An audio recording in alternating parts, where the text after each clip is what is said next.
me launch. And please keep the chat box active if in case you guys miss something, want to discuss, completely your choice. It's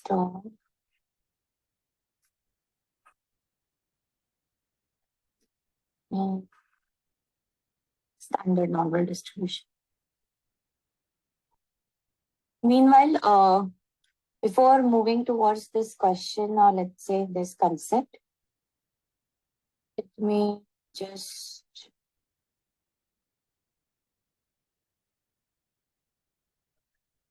show you empirical rule, okay?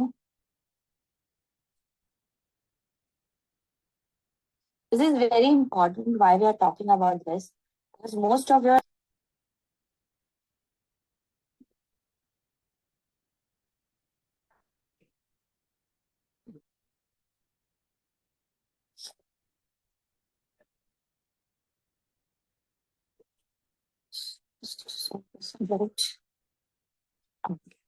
yeah. Going back to the notebook, just running this, all the entries.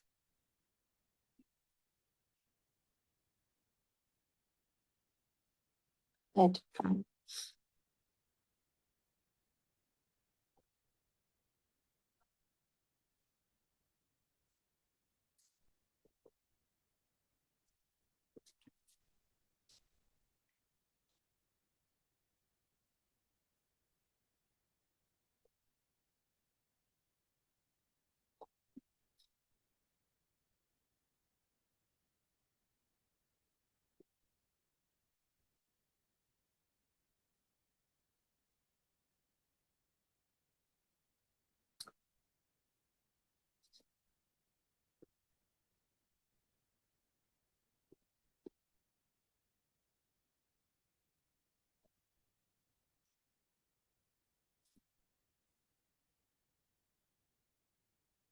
Just a minute, okay? It's running.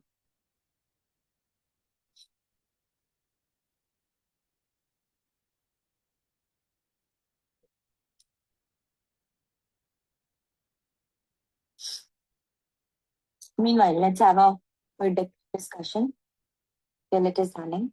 What is confidence interval, guys? Understand this. What is the basic importance of confidence interval? When I'm going to say confidence interval, which means, first of all, we need to understand the empirical rule.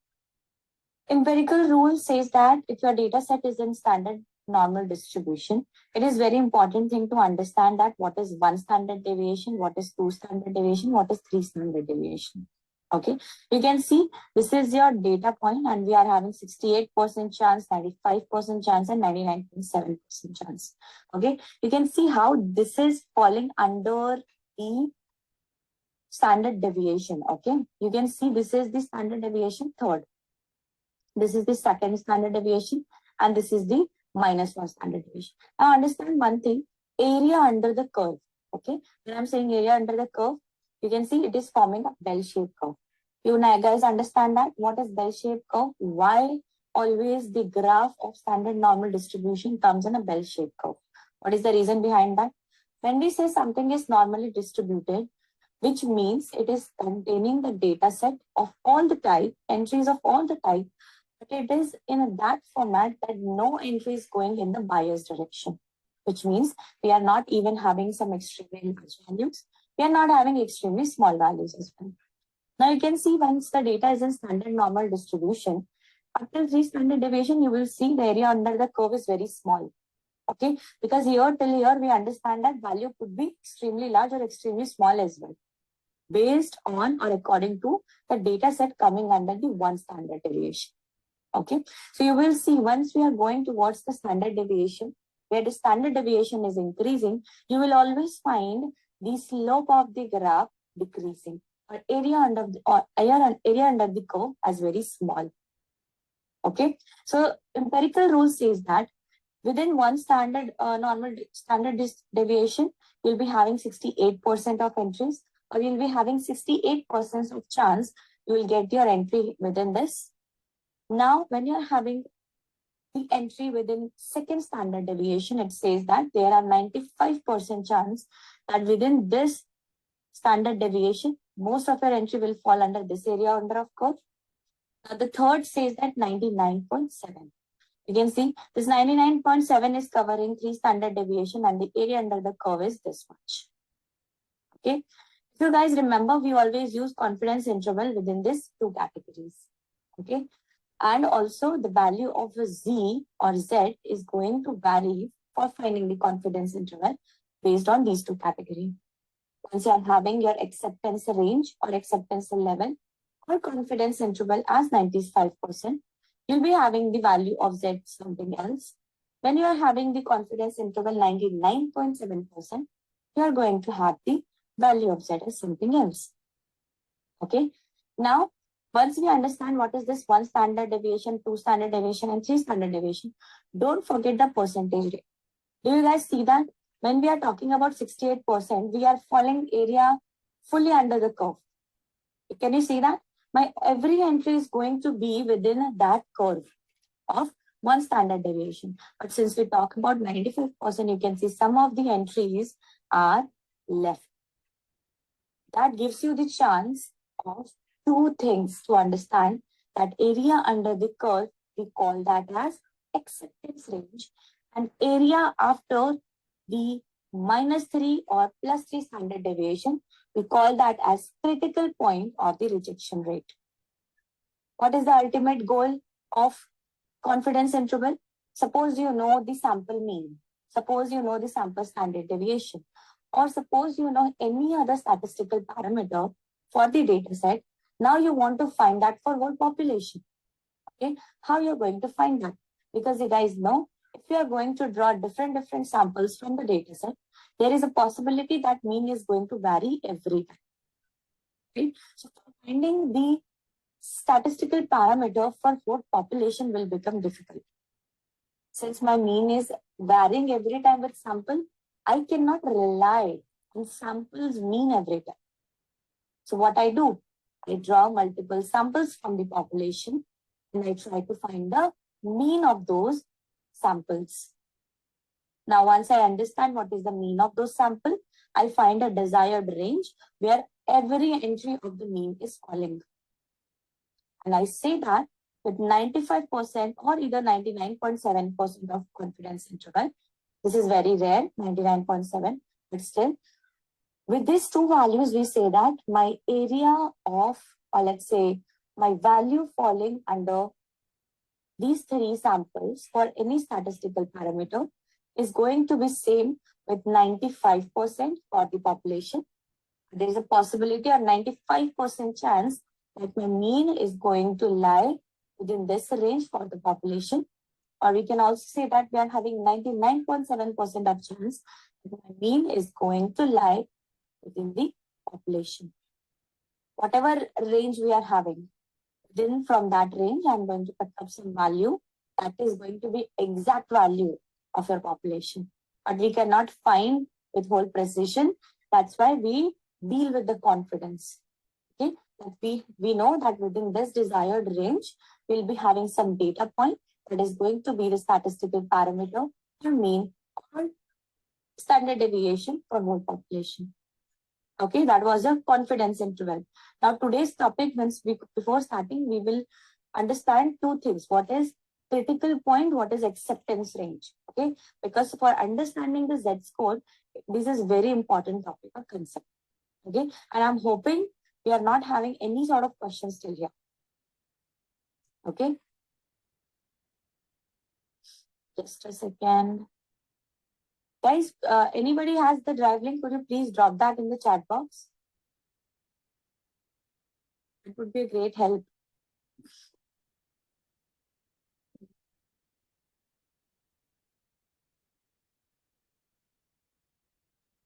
First, we will understand critical region, then we will talk about hypothesis, okay?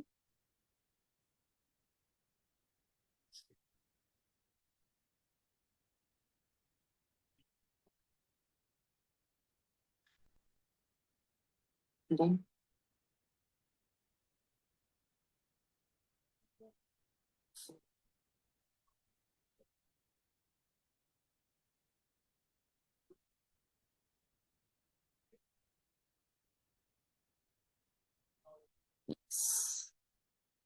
Let me just play it. Okay. Now, I'm not going to read every line for you, but just understand there is some concept called as critical region or rejection region. Okay. Now, if you read this line very carefully, first line, the rejection region or the critical region is the region of the standard normal distribution curve corresponding to the predetermined level of significance alpha. Now, there is one new thing getting introduced, guys, which is alpha. Okay. Now, we will talk about what alpha actually is. Consider this is your SND graph. Okay. This is your SND graph. You can see we are having the acceptance region. Now, listen to me very, very, very carefully. When we are having 95% confidence interval, what is the value of standard deviation is going to be? What do you guys think? When we are having 95% confidence interval, what is the value of standard deviation? Plus minus 2. Everybody knows that. Now, since you can look into this graph and you can specifically tell me that we are talking about 95% confidence interval. Okay. Now, there is something, or let's say one unit called as alpha. Okay. Now, what is the meaning of that alpha? What this alpha signifies? Alpha is always going to be your value given in the question. Okay. Most of the time, we describe alpha within the question itself, and you have to judge what confidence it is talking about. Okay. Now, consider, let's say if we are going to pick one question, the value of alpha is always going to be there. Okay. Let's say if I'm giving the value of alpha as 0.05. Okay. Understand what this alpha is. Basically, we are having one area called as acceptance region. Okay. Now we are having another area called as rejection region. How we decide that? Based on the confidence interval. By looking into the graph, you will always see that whenever we will solve the question for the Z test or any sort of test, either of the two things are going to be there in the question. Either the value of alpha or the CI. Can you see a basic relationship between them? Whenever we talk about confidence interval, it always comes in the format of percentage. And if I'm going to cover that into the normal value, convert that into the normal value, it is going to be 0.95. Right? What is the alpha looking here? Minus of 0.95, can I say that? So overall percentage, how much we have? 100. And out of that 100 percentage, we are having 0.95 as the, let's say 95 as the confidence interval, and rest 5% is the acceptance range. Okay, or the value of alpha, or important concept called as significance level. Okay, so when you are talking about the SND graph, the whole area is 100% area under the curve. Okay, we are extracting 95%, which is going to be your confidence interval. And after that, whatever your significance level is, which is 0.05. If the values lies within that significance level, we are going to accept it. If values other than that of the significance level, we are going to reject. 1 minus alpha, you can also say correct. Perfect. Okay. Now understand this thing very carefully when I'm saying it. Let me open the whiteboard. Okay. Now look into this. What I told you, that suppose this is the graph of the SND. Please bear with my handwriting. Okay. Okay. Now, if you're having this significance level, guys, I always understand when I say significance level, let me write it down for you. We are talking about alpha. Okay. Significance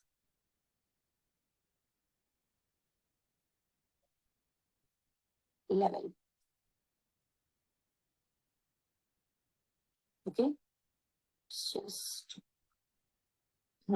significance level or value of alpha is given here as 0.05. Okay. Or you can also say that we are having the confidence interval here as 95%. 95% means what? Plus minus 2 standard deviation. Can you see how everything is interconnected, right? Now, once we are having plus minus 2 standard deviation, we are going to plot that for the graph. Consider this is your 2 standard deviation area. This is 95% or acceptance range. The value coming after this, or let's say this whole area till here, we are going to call this as critical region. Why we say this as critical region? Guys, if you know what is the actual meaning of critical in basic English, the point, the area which is sensitive, right? Critical, serious, okay? We don't have judgment of that area as of now, but that area is kind of a serious area because that area is going to make judgment for us. What kind of judgment? The judgment that we have to accept the hypothesis or reject the hypothesis. You guys will ask me, what is this acceptance of the hypothesis? What is this rejection of the hypothesis? For that, we have to understand hypothesis. Okay, till here, by looking into the graph, you understood what is the distribution of significance level and confidence interval. Is it okay till here? Just capture this graph in your head because we are going to come back again in this particular whiteboard section. Are we good till here, guys?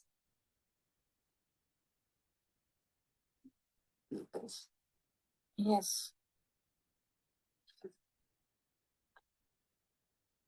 Okay, now let me know. Critical area as of now, guys, consider this as the critical area only, okay? Acceptance range, keep it as this as acceptance range, and rejection area, we will talk about this, okay? How we describe the rejection area. But yes, you can say that critical region is the region which decide the test is going to be accepted or rejected. Okay, that's why we call this as critical area. Because it is very crucial point where we have to judge that my hypothesis is going to get accepted or rejected as of now. Okay? Chalo.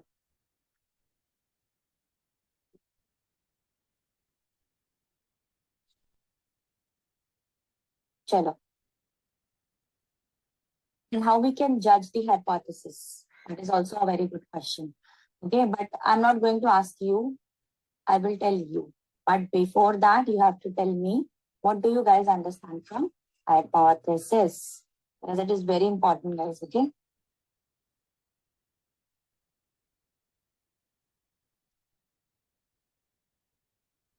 Yes, that is correct. Okay, the idea or the claims. Okay, guys, if you must be talking amongst your friend, you always say, right? Consider one hypothetical situation. You always say that the situation that is not going to happen. There is a possibility that it can happen, but we know that abhi to nahi ho raha, but it is not happening right now.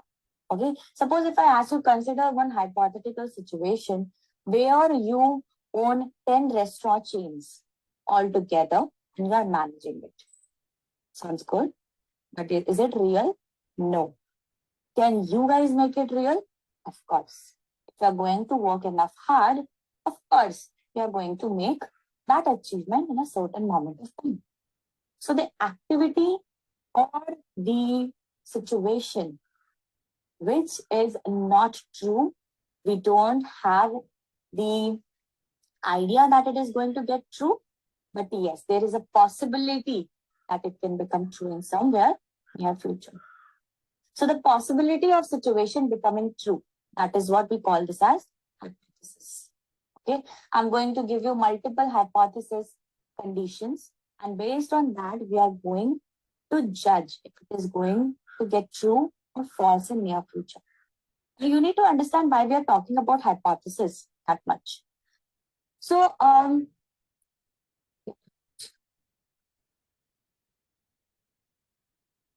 When we are talking about hypothesis, we need to understand one thing, that it is completely related to the data set point of view, a data analysis point of view, we can say. Suppose if I give you one condition where I'm saying that the probability or the chance of women using the selfie camera is more than that of men. Okay, understanding my point? The chances that women are using the selfie camera more than men. Okay, now what are the chances? We don't know. So let's pick up one more thing with that. Let's say 30% of whole population. Let's say when I'm talking about population, you need to understand I'm talking about every woman in the world. Okay. So let's say every person in the world we are considering as the population. I'm saying that from whole world population, we are having women saying that 50% of women on an average use the selfie camera. Okay. What about rest 50? They could be men, children. They could be, let's say, her gender. All of them falls under rest 50% category. Getting it? This is one of the hypothesis, but which we are assuming. Okay. Now, based on the statistical approach, either we are going to accept this hypothesis or we are going to reject that hypothesis. Getting it? So, if you look into the screen, what it is saying.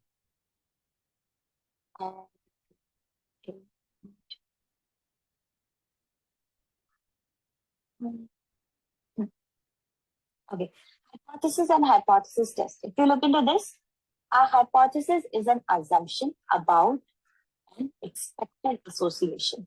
Okay, you can see men earn more than women in the same job in Germany. Okay, let me tell you, do you guys remember hypothesis testing falls under which category of statistics? Do you guys remember? Which part of statistics? Inferential. Correct. Right? Everybody knows that it is inferential because descriptive one we have already done. Since we're talking about inferential statistics, you need to understand one more thing, that the concept of population and sample is by default coming into the picture. We are going to consider whole population, but we are going to deal with the sample. We are not going to have or fetch the data of whole population. That's what I know. Okay, you cannot have the data for whole population, but of course you can deal with the sample. You can make claims for the population. Okay, now look into this hypothesis question, or let's say hypothesis event happening. Men earn more than women in the same job in Germany. Okay, now consider the population of Germany where we are picking men and women. Can you find the whole population if I'm going to give you some certain amount of things? Of course you can. But that will take a lot of time. So within 1 or 2 hours, if I ask you to pick up or draw the sample for male and female from the Germany, you are going to draw some samples. Okay. And within that sample, you are going to conduct the hypothesis test. Okay. The hypothesis test, whatever the result are going to be, we will say that it is safe for whole population. Okay. I can say if you read, you made a survey among 1,000 employed people in Germany. What this 1,000 will become? Sample. Now you can see t-test for independence. Whatever test you want to implement. Right? And also understand, based on the situations, your tests are going to vary. Okay. I will tell you what test you can perform where on what type of data. So just understand one thing, that we are talking about inferential statistics where the concept of population and sample coming into the picture for judging the hypothesis, and you can test the hypothesis on the basis of different tests available. We are having multiple tests, okay? And based on the different situation, the tests are going to vary. Okay. Now, if you look into the screen, you will see the hypotheses are of 2 types. Okay. 2 hypotheses are formulated, which asserts the opposite. These two are called null hypothesis and alternative hypothesis. Okay. So now this is very important to understand. What is null hypothesis and what is alternative hypothesis? Consider. Okay. Now from here, every concept is associated. To understand this thing very carefully. Suppose I am committing or saying one statement. Okay, leave everything right now. Just hold your hand and listen to me what I'm trying to say. I am saying that considering the same example of men and women earning money in the Germany with the same job. Okay, I am saying that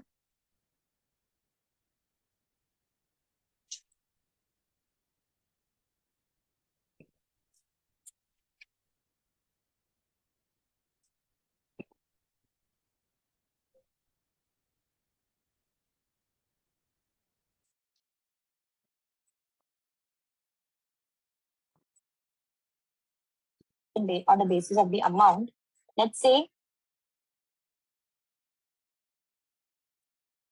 smokers. Smokers, right? You guys understand? We all are smokers. So this is the real survey where I'm talking about. Smokers are the best salespeople. Okay. So basically, what we are talking about, this is the hypothesis statement. Okay. The one who smokes is the best salesperson. This is the claim. That's what people say. Similarly, what you guys say, that if I am going to buy the shoe of Nike, it is going to be very quality product, right? So there are n number of shoes of Nike. Similarly, the person who is in the sales department, we have ample of people present in the population. But we don't know the exact population because every day someone new is joining and every next day someone is retiring from the population. So we don't have exact idea of the population, but yes, we can pick few companies and we can draw the samples of those salesperson and I will ask them, are you a smoker or non-smoker? And then I'm going to make some assumptions. For doing that thing, you need to understand that you cannot perform this thing manually. Are you going to go to every department of sales and ask people, are you a smoker or a non-smoker? You cannot do that, right? Because that will become a very manual task for us to predict. So what we do, we take the help of hypothesis.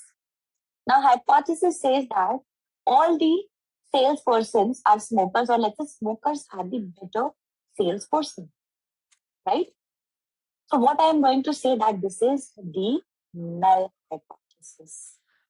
Okay, so whatever first claim is there written in your question, that will become the null hypothesis. Okay, what I'm saying that smokers are the best salespeople will become my null hypothesis. Now, what is alternative hypothesis? As per the name suggests, we are going to make a reverse claim. Okay, what is reverse claiming?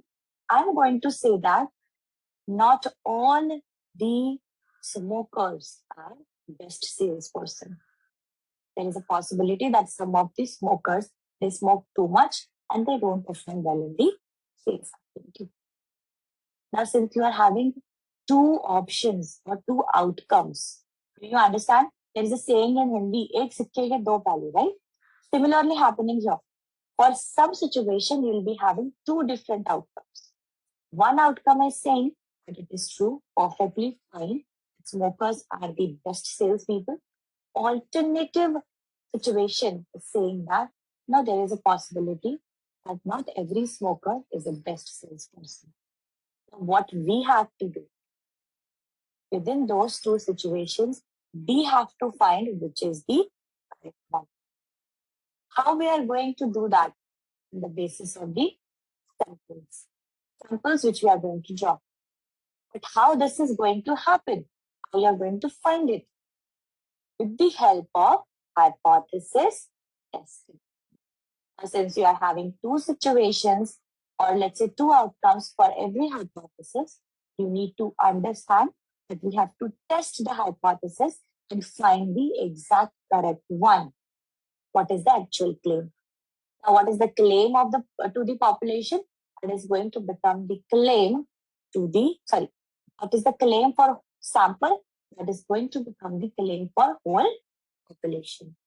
That is how inferential statistics work. Okay, we have learned that already. There is one theorem called as central limit theorem, which proves this persona. But if you are doing something for the sample, same thing is happening for the population as well.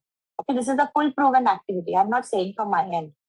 It is a saying that if you are doing something for the sample, and we have full proof theorem for that, which is the limit theorem, we will see that later.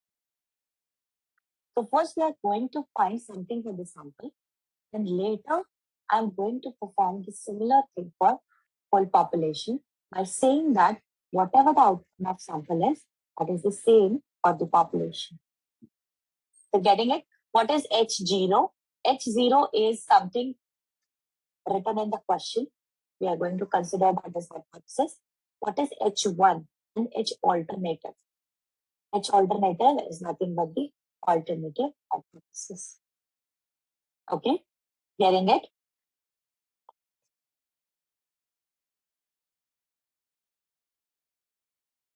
Consider, Nico. Now this is giving me the example. The salary of a man and women does not differ in Germany.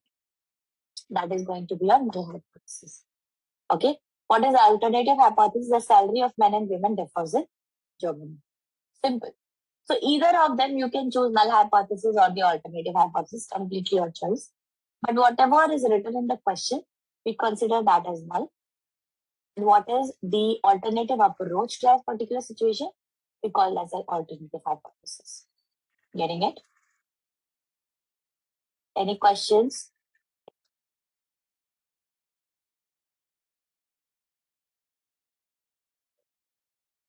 Yes, no, maybe. Very good.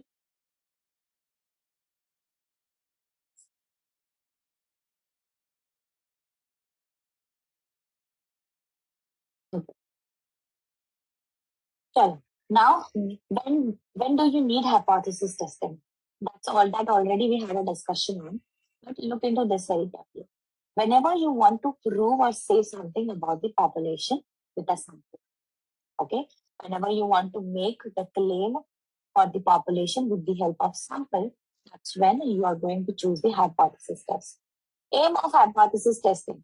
Use sampling characteristic to test hypothesis about the population. Understand, guys? Under inferential statistics, we are having four things. You guys remember. Okay?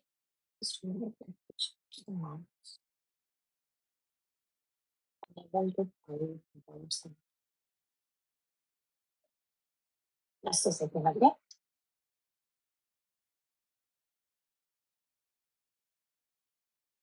Yeah.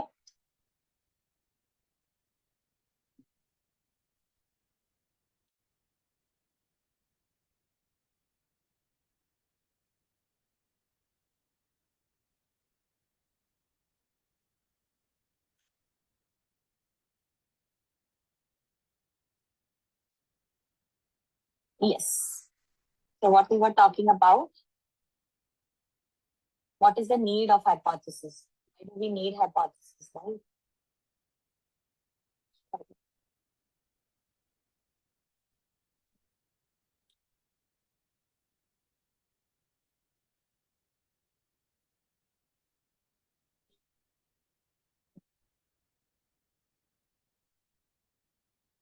Null and alternative, yes.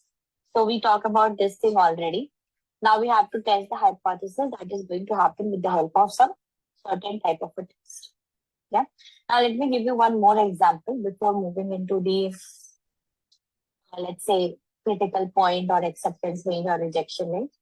You need to understand one thing, that we are here talking about this. Some things which we need to keep it in mind. Okay. Every inferential statistics, you can see we are having different options for the inferential statistics. Inferential. Inside inferential statistics, there are different sections, right? First one is your confidence interval. Second one is your hypothesis test.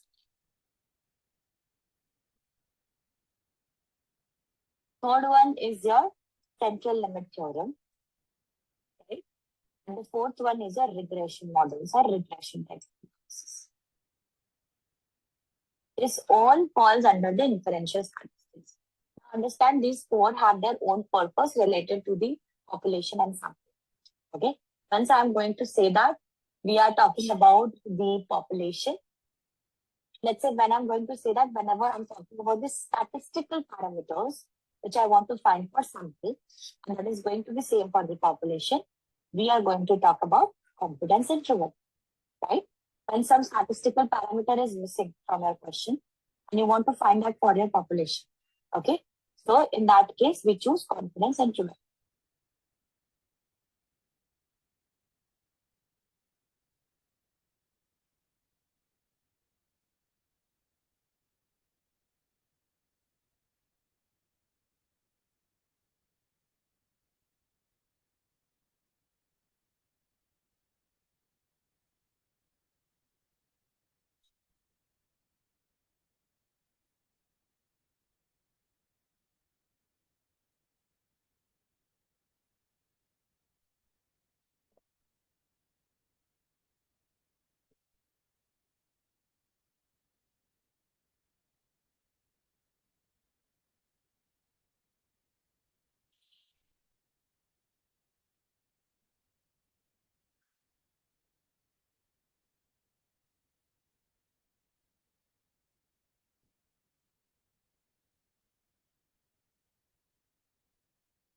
Okay. So it means when we don't know mean and standard deviation of the population, and if we wanted to predict, we can use, this is the exact statement which I was talking about. Yes. Okay, yeah, I'm repeating, don't worry. You guys know that we are having inferential statistics, right? Within the inferential statistics, we are having 4 different sections, right? Now understand these 4 different sections talk about the population and sample combination. Right? Now, when we are talking about confidence interval, it says that if you are having missing statistical parameter for the population, let's say you don't have mean for the population, you don't have standard deviation for the population, and you must be needing it somewhere in your calculation. So you guys can find it with the help of CR. That's what we have done also, right? We find one range in the previous lecture, and we were saying that whatever the mean for the population is going to be, is going to fall under the desired range, which we have calculated. Similarly, you can find the confidence interval for standard deviation if it is missing from your question. You can find for the variance if it is missing from your question. You can find for the median as well. Okay, that is for your CI. Now, once you guys understood CI, we are going to the next section, which is hypothesis. What hypothesis is doing? Now, since you are done finding the statistical parameter for the population, now you have to check the claims for the population, right? Some situations are there, some situations are happening, and you have to judge whatever the guys are saying is correct or not. That's why people come to you. That's why people come to data scientists or data analysts, right? You see, this is the situation. Could you please predict if my company is going to make the profit in the coming quarter or not? So based on the analysis, we are going to do some predictions. Understand, we are not predicting the future. We are just trying to prove the hypothesis. Okay? The thing which already happened, we are going to just make assumption for that in the near future. Let's say if I'm owning a company, I am saying that for first quarter, they had enough of profit. Could you please predict the same for the second quarter? So since you are having the data of first quarter, you're going to judge it for the whole quarter. Population sample combination. Okay.